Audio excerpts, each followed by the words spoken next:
સુરતમાં કોંગ્રેસના બે નેતાઓ વચ્ચેનો વિવાદ હવે પોલીસ સ્ટેશન સુધી પહોંચ્યો છે। કોંગ્રેસના શહેર ઉપપ્રમુખ ઋષિન રાયકાએ પક્ષના પૂર્વ કાર્યકારી પ્રમુખ દીપ નાયક સામે ગંભીર છેતરપિંડીની ફરિયાદ નોંધાવી છે।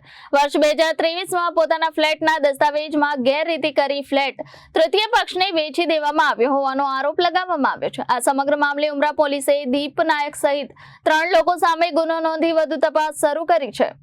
સુરતના અથવાલાયન્સ વિસ્તારમાં આવેલ સુંદરમ એપાર્ટમેન્ટના ફ્લેટ નંબર G2 ને લઈને કોંગ્રેસના બે નેતાઓ વચ્ચે વિવાદ સર્જાયો છે। કોંગ્રેસના શહેર ઉપપ્રમુખ ઋષિન રાયકાએ આરોપ લગાવ્યો છે કે કોંગ્રેસના પૂર્વ કાર્યકારી પ્રમુખ દીપ નાયકે ગેરકાયદેસર રીતે ફ્લેટના દસ્તાવેજોમાં છેડા કરી ફ્લેટ તૃતીય પક્ષને વેચી દીધો છે। ફરિયાદ અનુસાર ફ્લેટનું ડુપ્લિકેટ શેર સર્ટિફિકેટ તૈયાર કરવામાં આવ્યો હતો અને એપાર્ટમેન્ટના પૂર્વ પ્રમુખ વર્ષાબેનની ખોટી સહી કરીને વેચાણ પ્રક્રિયા પૂર્ણ કરવામાં આવી હતી।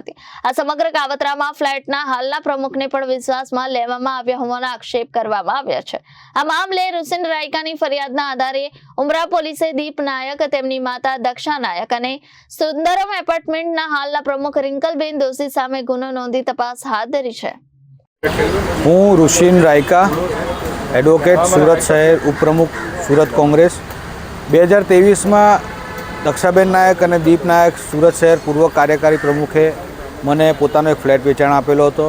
જે ફ્લેટ વેચાણ આપ્યા બાદ મને એનકેન પ્રકારે ટ્રાન્સફર ન કરી આપતા બીજાની એમની દાનત બગડેલ હતી, જેના વિરુદ્ધ મેં ખટોદરા પોલીસ સ્ટેશનમાં અરજી કરેલ હતી, જેમાં ખટોદરા પોલીસ સ્ટેશનથી તપાસ ઉમરા પોલીસ સ્ટેશનમાં આવી હતી અને ઉમરા પોલીસ સ્ટેશનમાં તપાસ કરતાં જે શેર સર્ટી મને સોંપેલું હતું તેવું જ શેર સર્ટી બીજું બોગસ અને જૂના પ્રમુખની બોગસ સહીનું બનાવી જુદી જુદી કચેરીઓમાં રજૂ કરી ત્રાહિત પક્ષકારને દસ્તાવેજ કરી વેચાણ કરેલ હતું। જે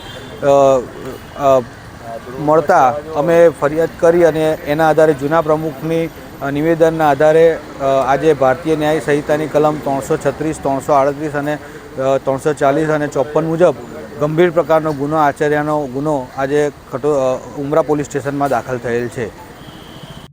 bureau report, Janadesh news, Surat.